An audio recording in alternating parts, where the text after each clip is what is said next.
Mesdames, Messieurs, bonsoir. Merci de nous rejoindre à la une de l'actualité. Poursuite des manifestations populaires pacifiques pour le 18e vendredi consécutif à travers plusieurs wilayas du pays. Les Algériens ont brandi l'emblème national et ont scandé des slogans appelant à maintenir l'unité nationale.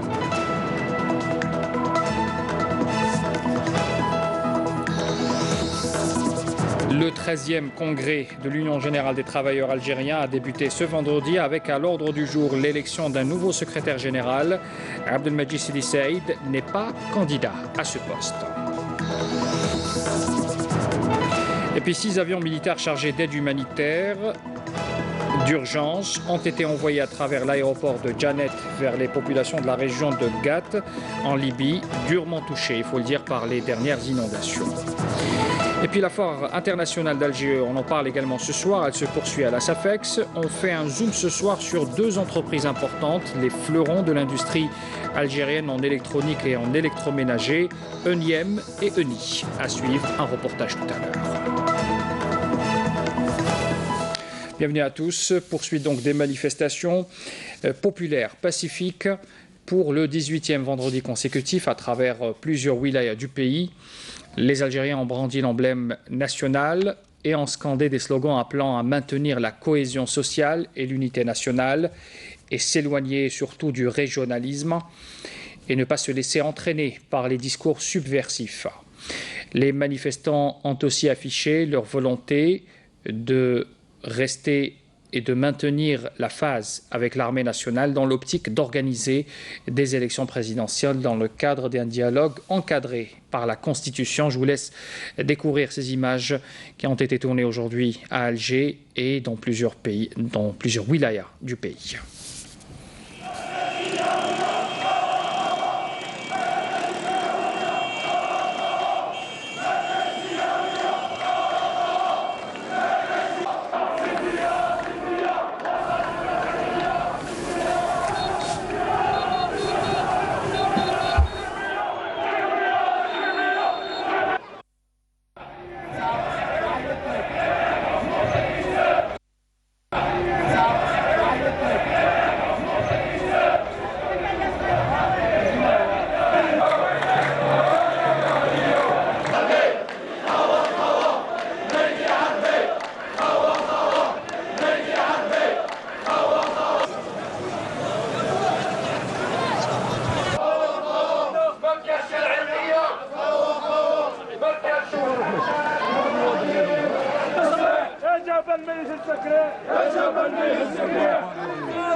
يا ريت راهم كاينين الناس يدعاو شوفوا يستعملوا التفرقه ويدعاو اسمع دايرين يحاولوا يديروا الجهويه.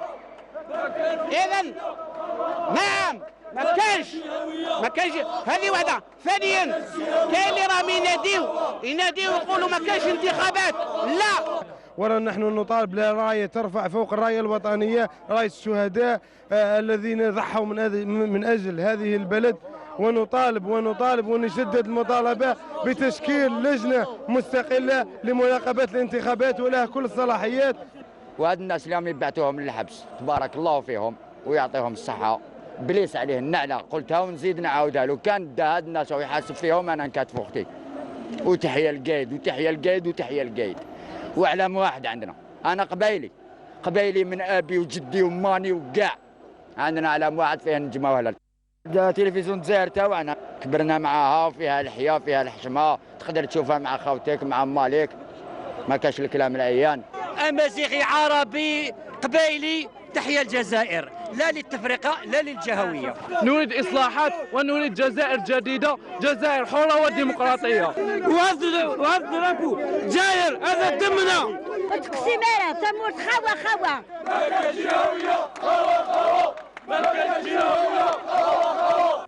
العالم الوطني هو أمانة تاع الشهداء هاو ديجا الحمراء يزغب تاع 1.5 مليون شهيد أمازيغ بني مزاب شاوية عرب كل الوحدة الجزائر الوحدة الوطنية متوحدين باش حروا هذا البلد. لابد بالتمسك بالحل الدستوري والتعجيل باللجنة المستقلة التي تشرف وتراقب وتعلن الانتخابات. الحل في هذه وكاع خاوة ترقي مزابي عربي وما كاش كاع التفرقة ويد في اليد يا خوتي. À Oran, la cérémonie de sortie de 5 promotions à l'école supérieure de l'administration militaire défunt Moudjahid Haj Moussa Khamouk a eu lieu. C'est une école qui relève bien sûr de la 2e région militaire. La cérémonie a eu lieu en présence, elle a été présidée par le général Khaled Aïssa Bey, directeur central de l'intendance au ministère de la Défense nationale. Jazir Bayou.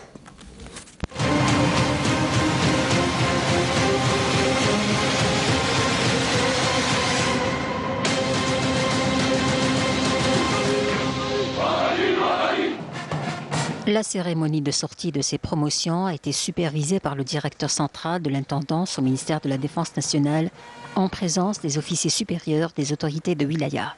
Intervenant à cette occasion, le commandant de l'ESAM a souligné que ces promotions ont suivi une formation scientifique, administrative et militaire globale et complémentaire, leur octroyant une haute connaissance de leur spécialité pour assumer leur mission à l'avenir.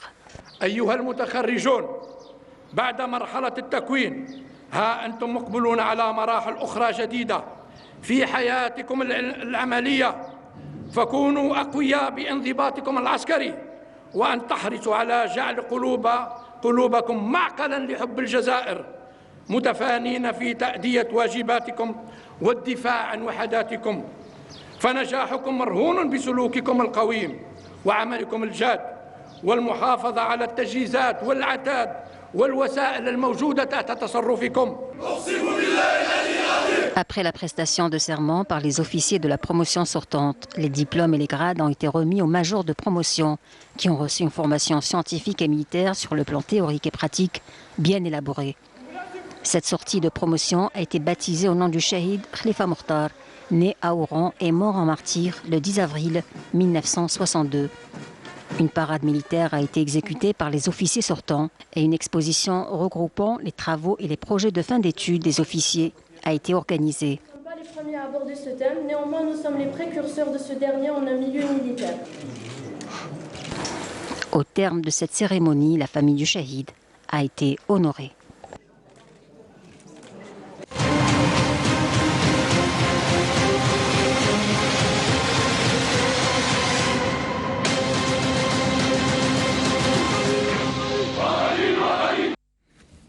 Puis l'école supérieure des transmissions Abdelhafid Boussouf de Qléa, dans la wilaya Tipaz, a abrité hier une cérémonie de sortie de 14 promotions d'officiers ayant bénéficié d'une formation militaire de niveau supérieur. La cérémonie a été présidée par le directeur central des transmissions au ministère de la Défense nationale, le général-major Leshkhem Abdelkader, et en présence également d'officiers supérieurs de l'ANP.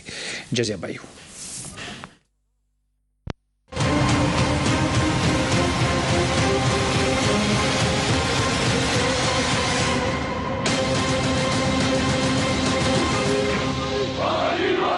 La cérémonie de sortie de ces promotions a été supervisée par le directeur central des transmissions au ministère de la Défense nationale, le général-major Leshkhem Abdelkader, en présence d'officiers supérieurs du MDN. La sortie de 14 promotions d'officiers ayant bénéficié d'une formation militaire de niveau supérieur comprend des officiers stagiaires de pays amis et voisins. Dans son allocution à cette cérémonie, le commandant de l'école, le général-major Farid Bejrit, a appelé à l'occasion les diplômés sortants à consentir davantage d'efforts en vue de la promotion et développement du corps des transmissions et accomplir leur mission avec professionnalisme afin de contribuer à l'édification d'une armée moderne et développée au diapason des aspirations et instructions du haut commandement de l'ANP.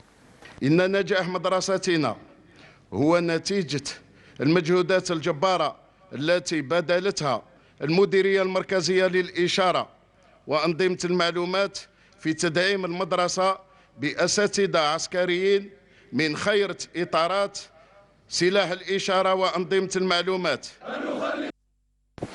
Après la prestation de serment par les officiers de la promotion sortante, les diplômes et les grades ont été remis aux majors de promotion qui ont reçu une formation scientifique et militaire sur le plan théorique et pratique bien élaborée.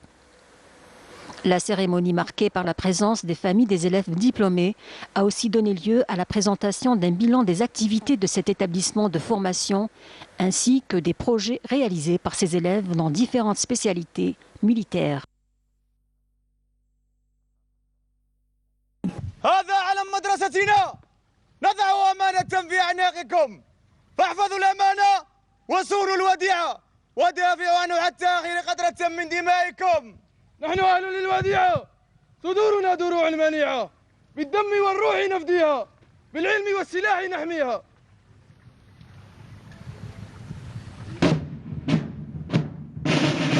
نطلب من سيادتكم الموافقة على تسمية الدفعة المتخرجة باسم الشهيد محمد بالقايد. موافق.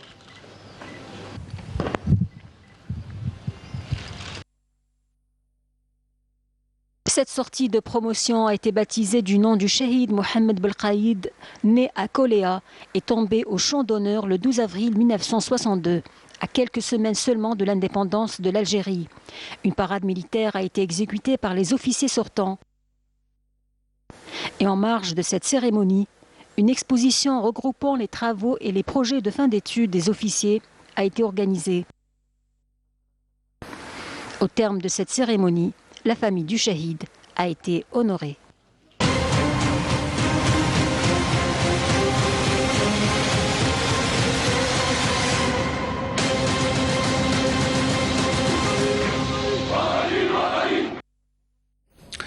Six avions militaires chargés d'aide humanitaire d'urgence ont été envoyés à travers l'aéroport de Janet vers les populations de la région de Rat, en Libye voisine. Cette région qui a été durement touchée, il faut le dire, par les dernières intempéries. Badia Amarni. Humanitaire d'urgence à bord de 6 grands avions militaires destinés à nos frères libyens dans la région de Rat, durement touchés par les dernières intempéries, ont été acheminés à Élizy. 2 avions ont décollé ce matin d'Alger à destination de cette wilaya, en plus des 4 avions qui ont déjà atterri hier dans cette région. L'envoi de ces aides intervient en réponse à l'appel lancé aux autorités publiques par l'AMNOCAL de la région d'Adjer-Élizy. Un appel pris en charge par le vice-ministre de la Défense nationale, chef d'état-major de l'armée nationale populaire ANP et le ministre de l'Intérieur. Le Walid Zilizi a salué les efforts de l'ANP et sa grande contribution à l'opération d'acheminement de ces aides au profit de nos frères libyens.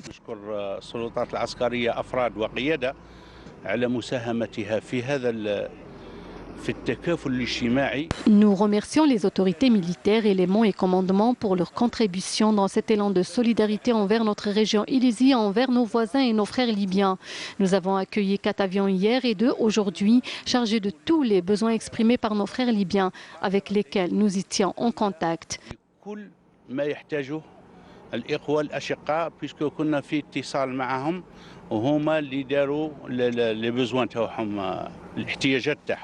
Notre ministère, en réponse aux besoins de solidarité avec la Libye voisine, après toutes les mesures qui s'imposent pour fournir toutes les aides nécessaires, et nous souhaitons pouvoir soulager un tant soit peu la souffrance des sinistrés de ces inondations. Ces aides sont constituées de 77 tonnes de 2000 kits alimentaires, 18 tonnes d'eau minérale, des médicaments, 2000 matelas et couvertures, 2 groupes électrogènes, 16 pompes hydrauliques, des tentes ainsi que d'autres objets. La caravane des aides qui vise à alléger les souffrances des populations de Rat en Libye se veut l'expression des valeurs de solidarité et d'entraide avec le peuple libyen frère. L'armée nationale maintient sa vigilance à l'extrême sud du pays. Les éléments de l'armée nationale populaire ont découvert un véritable arsenal de guerre dans la région de Borj Beji Mokhtar. Une cache d'armes qui a donc été découverte selon un communiqué du ministère de la Défense nationale. Vous découvrez sur ces images cette découverte impressionnante, je le disais, un véritable arsenal. Alors, le détail de cette découverte, il s'agit notamment d'un fusil mitrailleur de type FMDP, un pistolet mitrailleur de type Kalachnikov, un fusil semi-automatique de type Simonov, deux bases lance-roquettes 107 mm, 87 obus de mortier, 82 mm, 6 roquettes de type RPG-2, 11 fusées de différents calibres, 6 charges explosives ainsi qu'une importante quantité de munitions de différents calibres s'élevant à 2496 balles précisément. Et puis d'autre part, les détachements de l'ANP ont découvert aussi et détruit, suite à une opération de fouille et de ratissage dans la commune de L'Arba'a, Wilayat Betna, 3 casemates pour terroristes, 7 bombes de confection artisanale et d'autres objets également, selon le communiqué du MDN. Un autre communiqué du ministère de la Défense nous informe également ce soir que le travail de lutte contre la criminalité se poursuit. Des détachements de l'ANP en coordination avec les éléments de la gendarmerie nationale ont intercepté, et vous allez voir également sur ces images, 9 narcotrafiquants et saisi également 41 kg de kif traité dans plusieurs régions. Vous voyez dans ces images l'une de ces saisies qui ont été opérées notamment à Tlemcen, Oran, Bouira et Ain Dfla également. Voilà donc pour cette première série. Et puis par ailleurs, des gardes-côtes ont saisi à Razawet, dans la wilaya Tlemcen, 61 kg de kif traité également. Une opération menée hier par les éléments des gardes-côtes. On apprend aussi que des détachements de l'ANP a arrêté à Taman Rasset 9 orpailleurs. Leur matériel également a été saisi.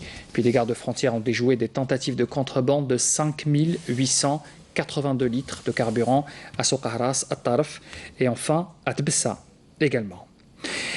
L'événement de ce vendredi, c'était également la tenue du 13e congrès de l'Union générale des travailleurs algériens qui a débuté ce vendredi, avec à l'ordre du jour l'élection d'un nouveau secrétaire général.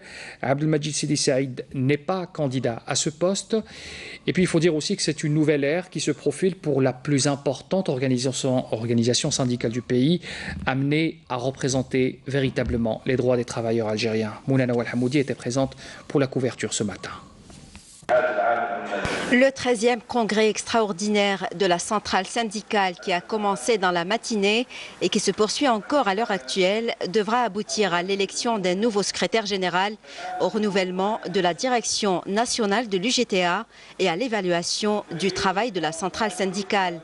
Pas moins de 500 délégués, dont les responsables de 30 fédérations syndicales, ont pris part aux travaux de ce congrès, dont la tenue a été soumise à une règle de quorum, selon laquelle la présence effective de 50% des délégués est requise. Organisé sous le slogan « Justice sociale, paix, solidarité », ce congrès sera sanctionné par une série de recommandations et de résolutions qui feront office de feuille de route pour l'activité de l'Union pour le prochain mandat. Abdelmajid Sidi Saïd n'est pas porté candidat à la tête de l'UGTA.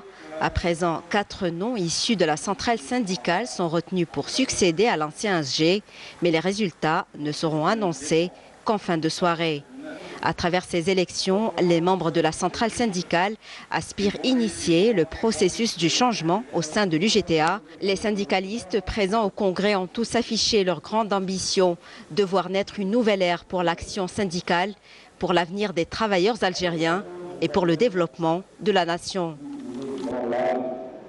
La foire internationale d'Alger se poursuit à la SAFEX. On fait un zoom ce soir sur 2 entreprises, 2 fleurons de l'industrie algérienne, Eni et Eniem. Reportage Nassima Imloula. En dépit de la forte concurrence que connaît le marché algérien dans le domaine de l'électronique et l'électroménager, certaines entreprises nationales ont réussi à s'y imposer de par leur expérience et en réponse à l'exigence du consommateur.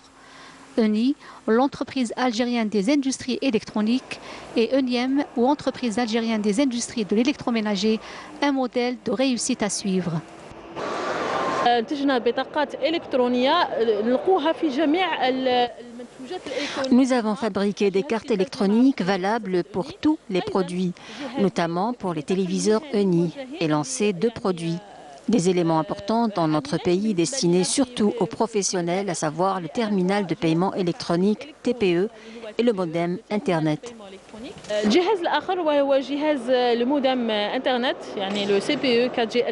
On a été attiré par le stand Tahini du moment où il y a la nouvelle dalle HD indoor, donc c'était très intéressant. En termes de qualité, j'ai été moi-même le premier, je crois que j'ai été surpris, la vérité. Aussi, on remarque que la production nationale, elle est en nette amélioration, vu les produits et services qui sont en train de se proposer, il y a beaucoup de start-up intéressantes. Un autre leader national, cette fois dans l'électroménager, en l'occurrence ENIEM, qui capitalise une expérience de plus de 4 décennies avec ses produits de réfrigération, de congélation, de cuisson et de climatisation. Nous avons mis en place un plan d'action, en plus de changer le logo de l'ENIEM. Donc nous avons décidé d'élargir la gamme de nos produits. Là aussi, à l'occasion de la FIA, donc, nous avons lancé tout ce qui est produit en castrate. Nous avons aussi, à l'occasion de la foire, permis à notre chère clientèle de découvrir le produit PAN, donc petit appareil ménager. Nous avons décidé d'offrir à notre chère clientèle des produits Turbo, donc des produits aussi qui peuvent concurrencer les autres marques aisément. ENIEM dispose actuellement de 5 points de vente à travers le territoire national qui lui permettent d'occuper une place plutôt satisfaisante parmi les entreprises privées de production et les importateurs. Nous avons décidé de développer, de recréer notre réseau de distribution, un réseau de distribution qui sera implanté dans toutes les wilayas à l'échelle nationale. Le produit ENIEM est présent depuis fort longtemps sur le marché international, particulièrement dans les pays de la région du Sahel et de la rive sud de notre continent. Aujourd'hui, pour exporter nos produits, on utilise généralement le transport routier. Le transport routier, malheureusement, il nous revient trop cher. On aurait aimé, par exemple, avoir une ligne ferroviaire du nord aux frontières du sud, et ça nous aurait permis de réduire considérablement les coûts, ce qui nous aurait permis aussi de positionner mieux notre produit dans ces pays, même si aujourd'hui, avec les prix que nous présentons, notre produit est très demandé parce que c'est un produit qui est très fiable, très robuste. Il faut dire que ces entreprises nationales jouissent d'un potentiel très important en termes de fabrication et de commercialisation, avec une expérience leur permettant de maintenir leur position dans la concurrence. Direction le sud du pays, à la découverte de l'un des rceaux de la vallée du Mzab, dans la wilaya de Ghartaya, Qsar Bounoura, qui a été fondé à partir du XIe siècle. Visite guidée avec ce reportage signé Souad Rakhroukha. Qsar Bounoura a été fondé à partir du XIe siècle sur le sommet d'une colline au pied de laquelle se croise Ouad Mzab avec l'un de ses affluents, Ouad Azouil. Bounoura, ou At Bounour, est connu pour sa vieille mosquée située au centre du vieux Qsar et qui surplombe la vallée du Mzab. C'est l'élément le plus important dans la cité fortifiée. La mosquée, restaurée à l'identique, se distingue par ses formes simples et irrégulières.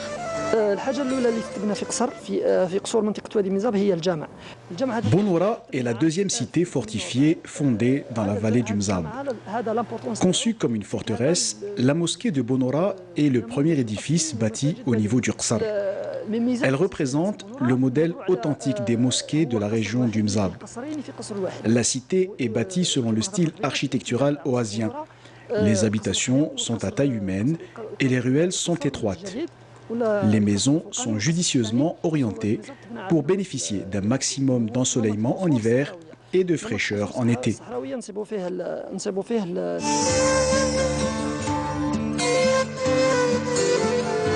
Qsar Bounoura a vu son extension après la disparition de sa partie supérieure, qui constitue l'ancien Qsar. Les vestiges du vieux Qsar subsistent encore.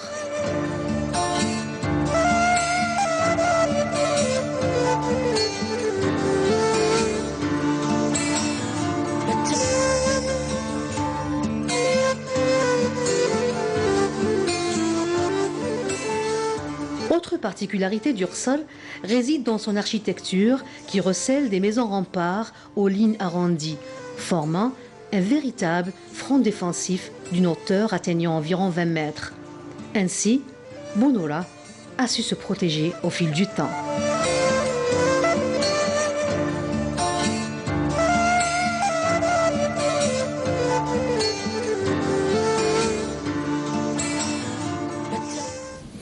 Nous sommes le 21 juin, premier jour officiel de l'été, le jour le plus long également, et cela est un facteur déclencheur également pour les préparatifs pour la saison estivale qui se profile notamment à Tizi Ouzou. 8 plages autorisées à la baignade ont été donc préparées. Tout a été pensé pour offrir un séjour dans les meilleures conditions. Reportage Naïm Al-Walish.